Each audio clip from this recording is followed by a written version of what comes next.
네, 친절한 뉴스입니다. 앞서 보신 대로 한미연합훈련이 중단될 조짐이 보이는 가운데 이 남북한 군사대화도 다시 시동을 걸었습니다. 어제는 판문점에서 10년 반 만에 이 남북한 장성급 회담이 열렸습니다. 먼저 이 사진 하나를 같이 보시죠. 이 북한 측 수석 대표가 뭔가 들고 있습니다. 이게 뭔지 봤더니 소나무 한 그루가 들어있는 사진이었습니다. 2007년에 남북 정상회담 때 이 노무현 전 대통령이 평양에 심은 소나무라고 합니다. 잘 자란 걸로 확인이 되는데요. 이 회담 정신은 소나무 정신으로, 속도는 말리마, 원칙은 역지사지로 하자, 이렇게 제안을 했다고 합니다. 어떤 결과가 나왔을까요? 양측은 먼저 군 통신선을 완전히 복구하는 데 합의했습니다.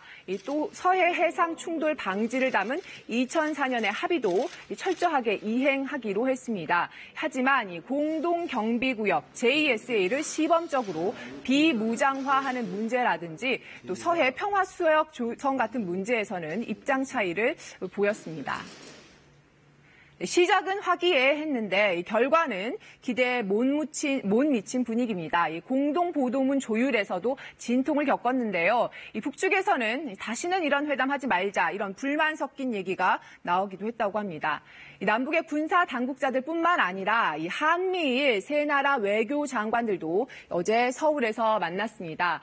북한의 확실한 비핵화, 그러니까 CBID를 달성하기 위해서 함께 노력하자, 이런 입장을 냈습니다. 북한 최고 지도자가 미국 대통령한테 처음으로 비핵화 약속을 한 게 북핵 문제 해결에 가장 강력한 계기가 될 거라고 강조를 했는데요.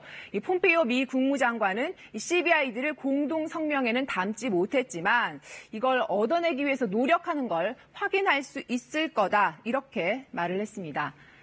북한 비핵화의 대가로 어느 시점에서 어느 정도로 제재를 완화할지, 이 부분도 앞으로 진행될 협상에서 아주 중요한 부분인데요. 어제 공동 발표에서도 이 문제가 언급됐습니다. 폼페이오 장관은 북한에 대한 제재 완화는 완전한 비핵화 후에 이루어질 거다, 이렇게 밝혔는데요. 발표 후에는 중국으로 바로 넘어갔습니다. 폼페이오 장관은 왕이 외교부장을 만나서 북한의 비핵화가 달성 안 될 위험은 여전하다, 이렇게 운을 뗐는데요. 그러면서 의미심장한 말을 했습니다. 완전한 비핵화 이후에야 대북 제재 해제가 이루어질 거다. 중국도 해제의 적절한 시점에 동의했다, 이렇게 말을 했습니다. 그런데 중국 측 얘기를 들어보면 꼭 그런 것 같지만은 않습니다. 들어보시죠. 中方认为制裁本身不是目的，各方应该支持配合当前的外交对话。 네, 중국 관영 매체들은 한 발 더 나가서요. 북한의 경제 지원을 위해서 1대1로 사업에 북한을 참여시켜야 한다, 이런 주장을 내놓은 곳도 있습니다.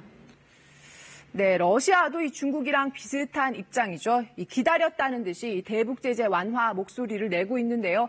앞으로 북한 비핵화 조치가 본격적으로 시작이 되면 대북 제재를 어떻게 할 건지, 이게 한반도 주변국들 사이에서 뜨거운 감자로 떠오를 가능성이 커지고 있습니다. 친절한 뉴스였습니다.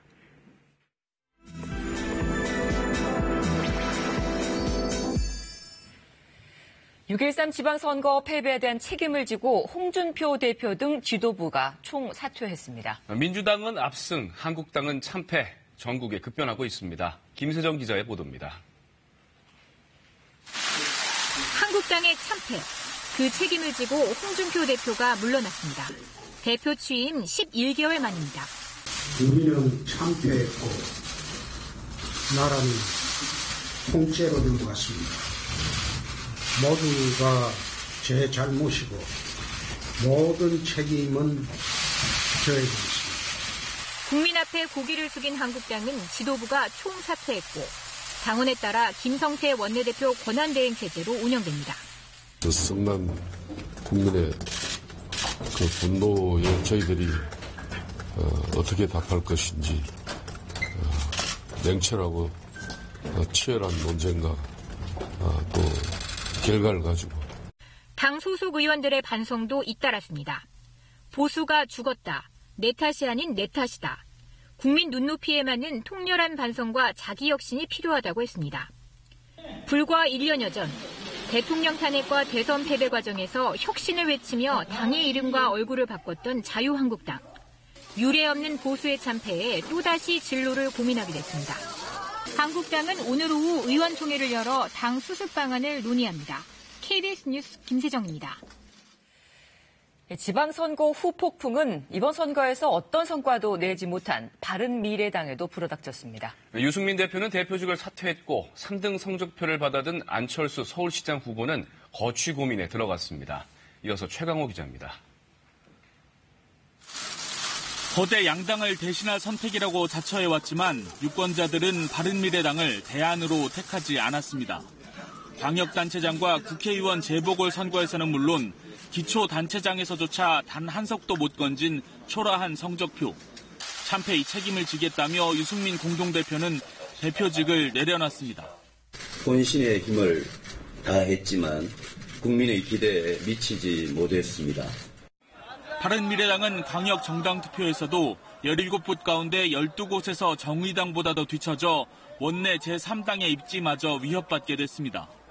국민의당이냐 바른정당이냐 출신을 두고 반복된 공천 잡음이 남아있던 지지자마저 이탈시킨 것으로 분석됩니다. 분란과 내홍을 국민들 앞에 드러내면서 바른미래당에 대한 기대가 많이 떨어졌었던 것 솔직히 인정합니다. 특히 당이 사활을 건 안철수 서울시장 후보의 3등 성적표는 뼈아프다는 평이 나왔습니다. 대권에까지 도전했던 당 대표. 출사표는 야심찼지만 안 후보는 이제 정치인으로서의 앞날을 고민해야 할 처지가 됐습니다. 성찰의 시간을 당분간 가지겠습니다. 고민하고 숙고하겠습니다. 박주선 공동대표가 수습책 마련에 나섰지만 출범 후 4개월이 지나도록 정체성 논란이 이어지는 등 구성원 간 결합력이 약한 상태여서 이번 참패로 당의 존립마저 흔들릴 수 있다는 전망도 나옵니다. KBS 뉴스 최강호입니다.